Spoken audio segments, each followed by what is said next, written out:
जय जगन्नाथ श्रोता बंधु। श्रोता बंधु जदि आपण माने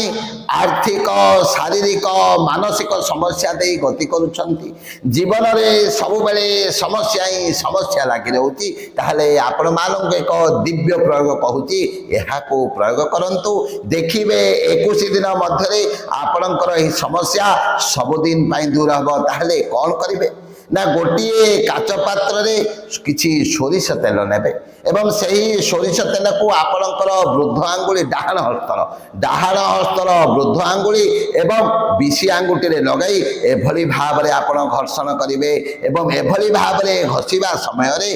ओम ओम अंगारकाय नमः एही मंत्रटी को 108 थर उच्चारण करिवे। एहार प्रतिफलन स्वरूप आपणक उपरे मंगल शुक्र एवं शनिकर